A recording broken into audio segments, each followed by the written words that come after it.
একটি বিশেষ দিন। আমরা সকলেই বিশেষ দিনের অপেক্ষায় থাকি। আর যখন আমি বড়দিনের বিষয় নিয়ে কথা বলছি, তখন আমরা সবাই সারা বছর অপেক্ষা করে থাকি যে কবে ২৫শে ডিসেম্বর আসবে, কবে সেই বিশেষ দিন আসবে যেদিন আমরা অনেক আনন্দ করব, অনেক অনুষ্ঠান করব বা আপনাদের নিজস্ব অনেক রকম পরিকল্পনা কিন্তু থাকে। কিন্তু যারা প্রকৃতপক্ষে প্রভু যিশুকে জানেন, তারা একটি বিশেষ দিনের অপেক্ষায় আছেন এখন। হ্যাঁ, আমি যদি পুরনো সময়ে ফিরে যাই, তাহলে আমরা দেখব যে প্রভু যীশু খ্রিস্ট তিনি জন্ম নেবার আগে প্রায় ৭৫০ বছর আগে যিশায় ভাওবাদী তিনি ভাওবাণী করেছিলেন যে একজন মুক্তিদাতা আসবেন। একজন আশ্চর্য মন্ত্রী তিনি আসবেন। একজন সনাতন পিতা তিনি আসবেন।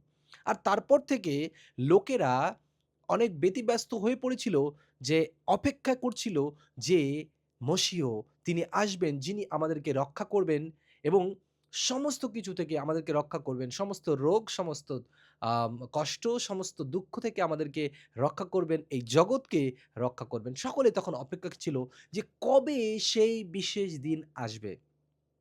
আর সেই সময় লোকদের জন্য সেই বিশেষ দিন চলে এসেছিল। আর সেই দিনই হলো সেই বড়দিন যেদিন প্রভু যীশু খ্রিস্ট জন্মগ্রহণ করেছিলেন। হয়তোবা লোকেরা তখন বুঝতে পারেনি যে সেই রাজা গোয়াল ঘরে আসবেন। লোকেরা তখন বুঝতে পারেনি যে তিনি খুব এত সাধারণভাবে তিনি এই পৃথিবীতে আসবেন। আজকে আমরা যারা প্রভু যিশুকে জেনে গেছি, বড়দিনের বার্তা অলরেডি আমরা জেনে গেছি।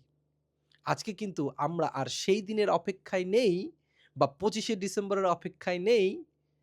বরং আমরা সেই দিনের অপেক্ষা আছি যেদিন প্রভু যীশু খ্রিস্ট আবার ফিরে আসবেন। আমি আবার বলছি, আবার তিনি ফিরে আসবেন। অর্থাৎ যেদিন এই পৃথিবীর শেষ এবং তিনি আবার আমাকে নিতে আসবেন। আজ এবছর আমরা একটি গান বের করেছি, "আসবে আমায় আবার নিতে যিশু মহারাজ।"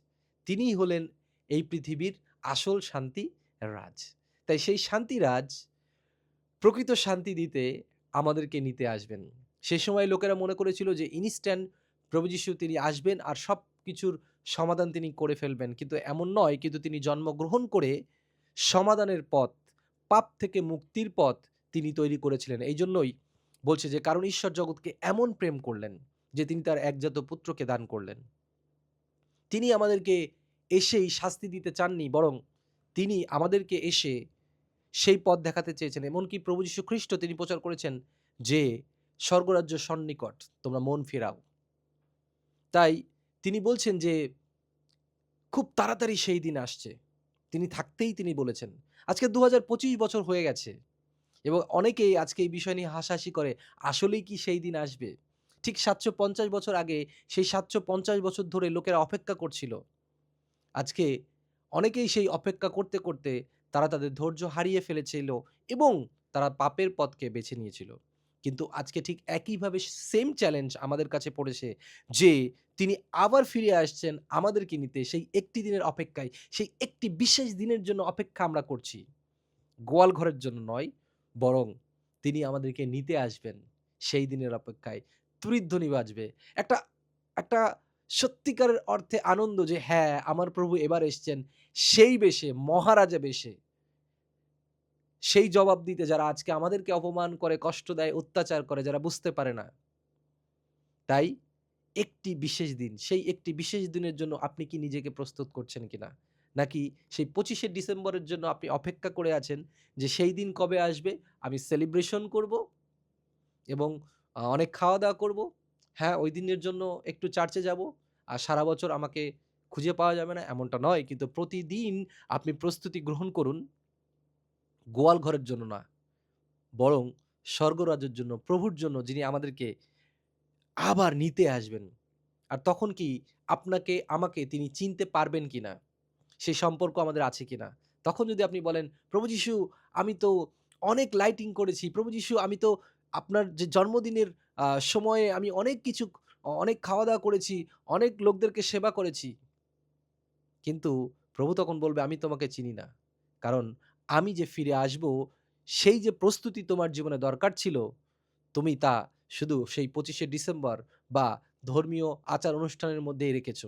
কিন্তু আমার সাথে তোমার কোনো সম্পর্ক ছিল না।" তাই প্রভু যীশু খ্রিস্টের সাথে সম্পর্ক তৈরি করুন। আর সেই একটি বিশেষ দিনের জন্য আমরা এবার অপেক্ষায় রয়েছি। তিনি আবার ফিরে আসবেন এবং তখন সত্যিকারের অর্থে আমরা যারা বুঝে গেছি, আমরা যারা জেনে গেছি যে প্রভু যীশু কেন জন্মগ্রহণ করেছিলেন, তিনি সেই পথ তৈরি করে দিয়েছিলেন। সেই সময়ের লোকদের কাছে সেই পথ তৈরি ছিল না। তিনি জন্ম নেবার আগে। কিন্তু তিনি জন্ম নেবার পরে ঈশ্বরের সাথে যে ব্রিজ বা ঈশ্বরের সাথে যে সেতু বা যে সম্পর্ক আমাদেরকে স্থাপন করতে হবে, কিভাবে করতে হবে জীবনযাপন, সবকিছু কিন্তু বাক্য বা বাইবেল আমাদেরকে শিক্ষা দিয়েছে। সুতরাং সেই একটি দিনের জন্য আমরা অপেক্ষা করছি। আসুন আমরা শেষ করবার আগে ছোট্ট করে প্রার্থনা করি, এই ক্রিসমাসে যেন আপনি বুঝতে পারেন সেই দিনের অপেক্ষা শুধুমাত্র তার জন্মের জন্য অপেক্ষা নয়, কিন্তু তার ফিরে আসার জন্য অপেক্ষা করুন। প্রভু তোমাকে ধন্যবাদ দিই বাক্যের জন্য প্রভু। তোমাকে ধন্যবাদ দিই তোমার জন্মের জন্য প্রভু। আজকে আমরা অনেক সেলিব্রেশন করছি।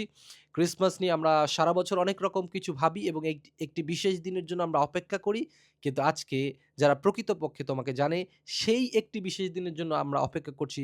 যেদিন তুমি ফিরে আসবে, আমাকে চিনবে, আমাদেরকে চিনবে। যে কেউ তোমার বাধ্য হয়, যে কেউ তোমার বাক্য অনুসারে চলে, তাদেরকে তুমি নিতে আসবে। আলাদা করবে এই সমস্ত কষ্ট থেকে, দুঃখ থেকে যা এই জগতে রয়েছে এবং আমাদেরকে তোমার প্রকৃত সুখ শান্তি তুমি আমাদেরকে দেবে। তাই প্রভু, আমরা প্রভু কোনো একটি বিশেষ দিনের জন্য এই পৃথিবীতে প্রভু যিশু সেলিব্রেশন করছি না। কিন্তু আমরা সেই সেলিব্রেশন করছি ওই একটি বিশেষ জন্য, যেই বিশেষ দিনে তুমি আমাদেরকে নিতে আসবে। তাই আজকে আমাদেরকে প্রস্তুত করো। সমস্ত শয়তানের কালিমা থেকে আমাদেরকে দূরে রাখো প্রভু যিশু। বড়দিনের প্রকৃত অর্থকে বুঝতে আমাদেরকে সাহায্য করো। বড়দিনে তুমি কেন জন্মগ্রহণ করেছিলে, এই সময়ে, সেই সময়ে কেন তুমি জন্মগ্রহণ করেছিলে এবং তোমার বাক্য অনুসারে আমাদের কিভাবে চলা উচিত, তুমি আমাদেরকে সেই জ্ঞান দাও। তুমি আমাদের প্রত্যেকের সঙ্গে থাকো, সঙ্গে চলো। এই প্রার্থনা প্রিয়তম প্রভু যীশু খ্রিস্টের নামে চাইলাম। Amen, amen, amen.